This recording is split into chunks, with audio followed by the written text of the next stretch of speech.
Hi అండి, నమస్తే. Welcome back to Aparna Lakshmi's kitchen. ఈరోజు వీడియోలో కార్తీక మాసం స్పెషల్గా ప్రతి ఒక్కరూ తప్పనిసరిగా తినే రెసిపీ వచ్చేసి కంద బచ్చలి. ఇంకా లేట్ చేయకుండా వీడియోలోకి వెళ్ళిపోయి healthy and tasty recipe preparation చూసేయండి. ముందుగా 1/2 kg వరకు కందం తీసుకుని దాని పొట్టు తీసి చిన్న చిన్న ముక్కలుగా కట్ చేసుకుని కంద ముక్కలు మెత్తపడేంత వరకు ఉడికించుకోవాలి. అవసరమైతే కుక్కర్లో కూడా వేసుకుని 3 విజిల్స్ వచ్చేంత వరకు ఉడికించుకుంటే సరిపోతుంది.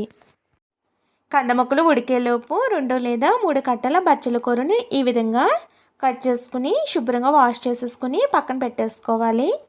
ఏదైనా నైఫ్ లేదా స్పూన్తో ఈ విధంగా ప్రెస్ చేస్తే మనకు ఉడికింది లేనిది తెలుస్తుంది. ఉడికిన తర్వాత స్టవ్ ఆఫ్ చేసేసుకుని దానిలో ఉన్న వాటర్ అంతా డ్రైన్ చేసేసుకుని కంద ముక్కలను ఒక ప్లేట్లోకి తీసుకోవాలి.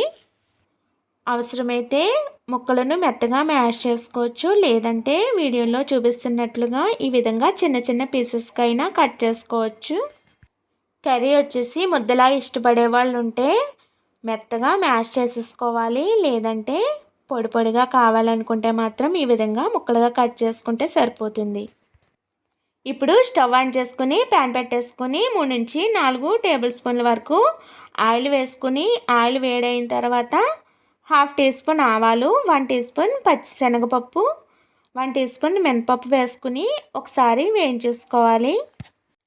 ఈ విధంగా పప్పులు వేగుతున్నప్పుడు 1/2 టీ స్పూన్ జీలకర్రను కూడా వేసుకుని ఒకసారి వేయించేసుకుని, అలాగే 4 ఎండుమిర్చి, 3 రెమ్మల కరివేపాకు కూడా వేసుకొని బాగా ఫ్రై చేసేసుకోవాలి.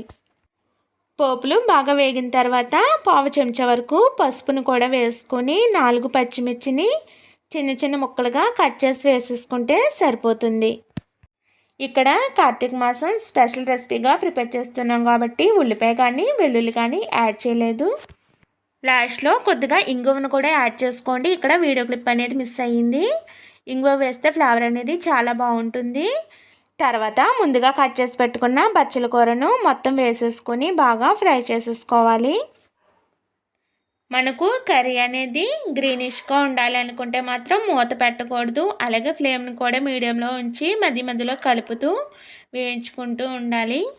ఈ విధంగా మొత్తం వేయించుకున్న తర్వాత ఈ ఆకుకూరకు సరిపడినంత సాల్ట్ను యాడ్ చేసేసుకోవాలి. సాల్ట్ వేసిన తర్వాత ఒకసారి వేయించేసుకుంటే సరిపోతుంది. తర్వాత ముందుగా కట్ చేసి పెట్టుకున్న కంద ముక్కలు కూడా వేసేసుకొని బాగా వేయించేసుకోవాలి.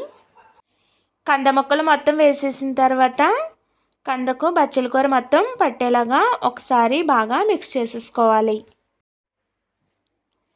ఈ విధంగా కలుపుకున్న తర్వాత మనం కందకు సరిపడినంత సాల్ట్ని యాడ్ చేసుకుంటే సరిపోతుంది. ఈ విధంగా చక్కగా ఒక 5 నిమిషాలైనా ఫ్లేమ్ను సిమ్లో పెట్టేసి వేయించుకుంటే కర్రీ అనేది చాలా బాగుంటుంది. ఇక్కడ నేను పొడిగా ఫ్రై టైప్ ప్రిపేర్ చేస్తున్నాను కాబట్టి చింతపండు రసాన్ని వేయడం లేదు.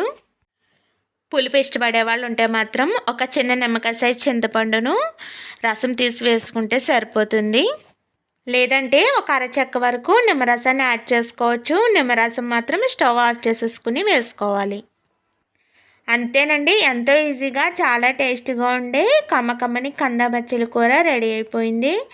ఈ కర్రీ వచ్చేసి మనకు సాంబార్లో కానీ అలాగే పప్పులో కానీ సైడ్ డిష్గా తీసుకుంటే చాలా బాగుంటుంది. అలాగే ఈ రెసిపీ కనుక మీకు నచ్చినట్లయితే లైక్ చేసి మన ఛానల్ను సబ్స్క్రైబ్ చేసుకోండి. అలాగే పక్కనే ఉన్న గంట సింబల్ని కూడా ప్రెస్ చేయండి.